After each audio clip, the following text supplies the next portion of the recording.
Today on One, the visitor has to think about real problems and solve them using real solutions. there's an exciting new way to learn about renewable energy, and these UCF students will show you that it's right at your fingertips.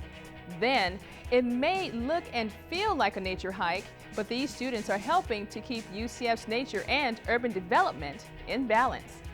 And later, making art out of bras. All this and more coming up on today's show. This is One.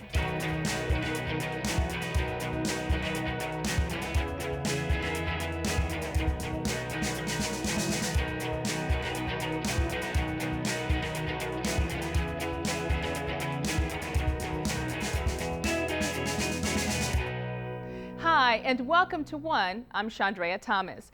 This show is about UCF becoming one with the community. Today, we'll highlight our partnership with the Orlando Science Center and show you how UCF students are learning to manage the precious natural resources on campus. And we'll highlight breast cancer awareness as only one UCF organization can. But first, let's play a game. Did you know the U.S. uses 25% of the world's energy, but we only have 4% of the global population? UCF's Florida Interactive Entertainment Academy has collaborated with the Orlando Science Center to create an innovative way to spread the word about renewable energy. The result? A video game that is sure to leave you energized. It's a city simulation, so the city grows over time, and as the city grows, you have to provide clean and efficient power to the townspeople. The visitor has to think about real problems and solve them using real solutions. So it's all about being real and being relevant. It had to be realistic, but it also had to be fun. So we kind of had to pick our range of realistic variables and realistic kind of pollution values and things like that, and also balance that with what would be fun. We deliberately designed the game so that its primary message was to let our visitors know just what renewable energy is. We did a lot of research early on in terms of the different kinds of power plants we wanted to include. We ended up using nuclear, solar power, wind power, biofuel, and regular fossil fuel. We introduced conflict of the customer service meter. That wasn't there initially, and we found that it was kind of boring because the only thing you had to really watch was your pollution meter going up and down. So we put in the customer service meter. If you're not providing people with power quickly enough, they'll leave, and that'll negatively affect your customer service. It was fun. It kind of made you stop and think about, where the energy is coming from and how it affects the planet.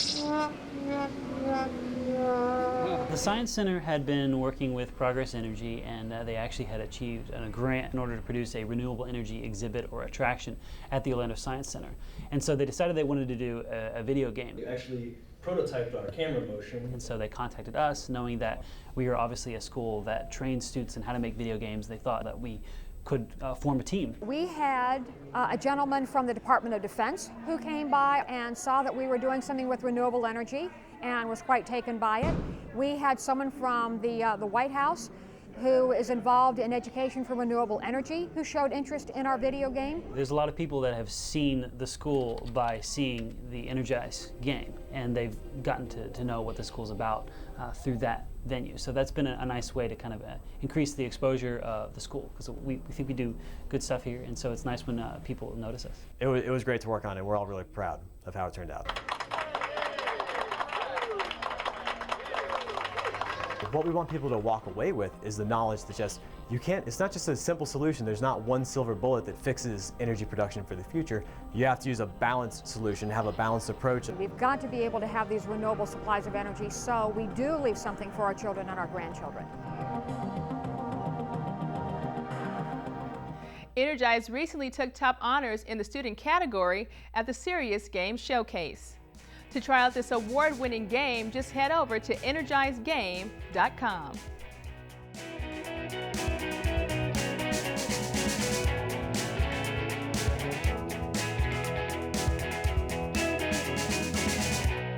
If you've been on campus recently, then you know that we're always growing and adding new buildings. But did you know that 1/3 of UCF's campus is designated conservation land? Amy Rogers shows us how we manage the balance between the need for expansion and maintaining our green space. Yeah. We're going to find the hottest areas around the campus and try to mitigate that heat flux by planting vegetation around that area.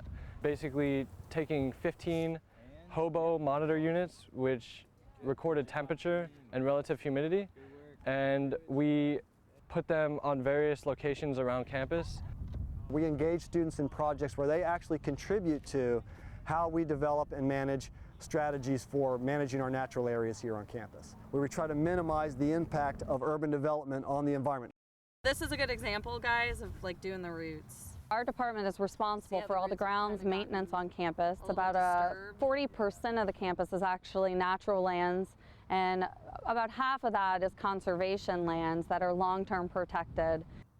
And all of that natural land, as well as the landscaped areas, are Elena Bernard's responsibility. She is the land manager for the Land and Resources Department at UCF. Elena works with staff and students to maintain the 800 acres of natural areas intertwined with an ever-growing campus. What we did is we looked at the water quality of these wetlands and tried to mimic them on our man-made retention ponds here on campus. There are about 12 retention ponds on campus, and today we got to plant on the 2H pond next to the stadium to provide some better quality for these ponds around campus. From the wetlands to the woodlands, another group was making some unusual discoveries. We monitored the number of invasive species or non-native species to the number of native species here to Florida. Non-native species are defined as species from outside the country. What's it like when you come across right here on campus a plant that you otherwise wouldn't have thought would ever be here? I mean, it's gotta be pretty surprising. When I come across like a population of 500 that are acres in size, it's a challenge. What are some of the plants here that you have found? One here, for instance, is camphor. It's actually made with, the camphor oil is used in Vicks Vapor Rub. Deeper into this wooded area, the last group of students were looking for some of their fellow residents on campus. In addition to setting traps in the wetlands, this group strapped a motion sensor camera to a tree, pointed at a nearby bird feeder. And students caught a variety of animals living right here on campus on camera.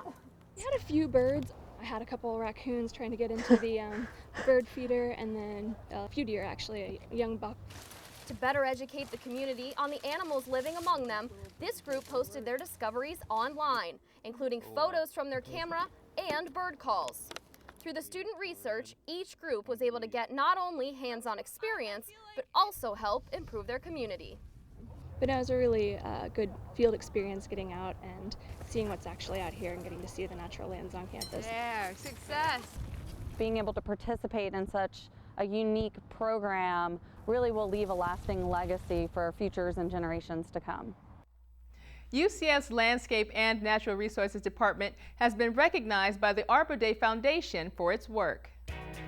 When we come back, we'll show you an art exhibit for a very special cause. But first, let's take a look at some upcoming events on campus and around the area.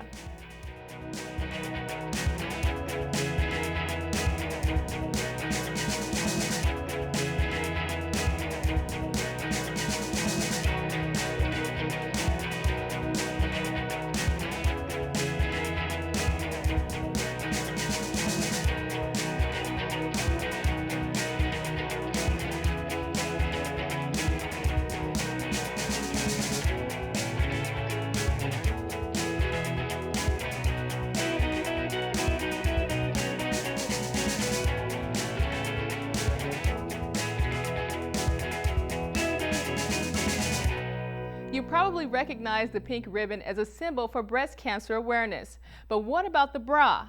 The UCF's Women's Studies program has a unique way of celebrating healthy women by using bras as artwork. It's called Pink Art. We wanted to bring forward the message of breast cancer.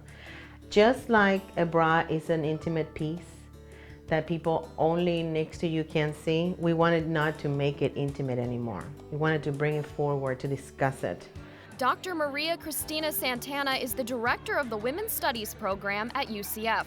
Touched by the loss of 2 young students to breast cancer, she created Pink Art to help bring awareness to the disease. Young women in particular think that they are invincible against breast cancer, that nothing will touch them. And young women can and do get breast cancer. The bra became the iconic symbol for Pink Art, a representation of not only women, but also their fight with breast cancer. We thought, let's decorate the bras, and the bras range in themes. And this year we have a training bra with the names of all the people that this particular artist have lost to breast cancer. At the City Arts Factory in downtown Orlando, the Pink Art 2 gallery features submissions from UCF staff to high school students to breast cancer survivors. Each artist has a card where they write down their sentiments on the piece that they're creating. I thought this was wonderful because when you go to an exhibit, you normally don't know what they were thinking or what is their story. I would say that all of them have a connection to breast cancer in some way. This is a fundraiser, and you are able to either purchase whatever piece you like.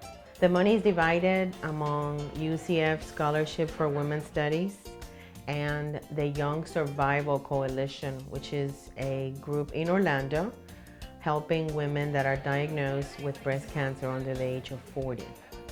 Dr. Santana is already looking forward to Pink Art 3. I would love to have an installation art piece where you can be inside of the breast, inside of the examining room, or talk to a survivor, or have a live cam and address someone that just went through that, and to give us hope.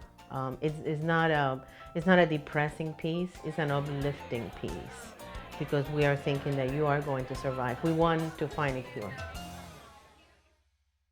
For more information on Women's Studies events, just log on to the website on your screen.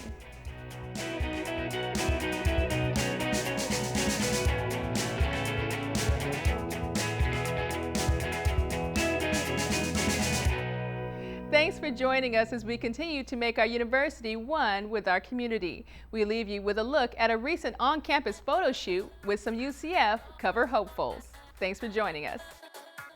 Give me a little attitude.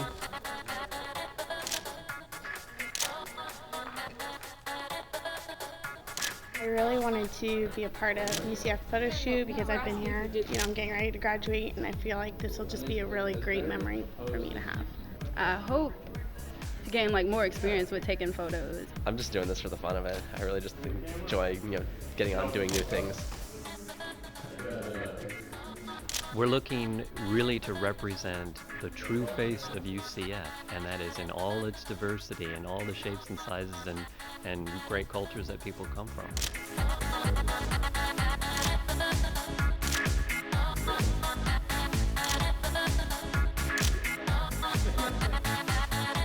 A brochure would be awesome. I'd really like to be on the website. That's the ultimate goal. Some billboards, some advertisements, some print work.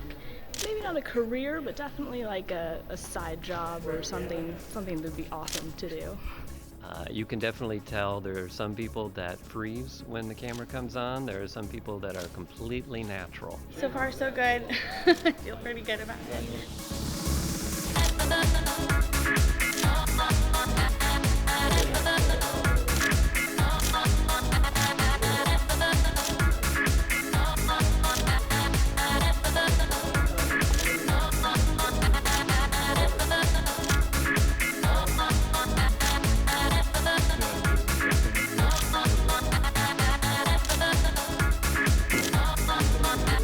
For the love of UCF. Cool. All right. I think that's good.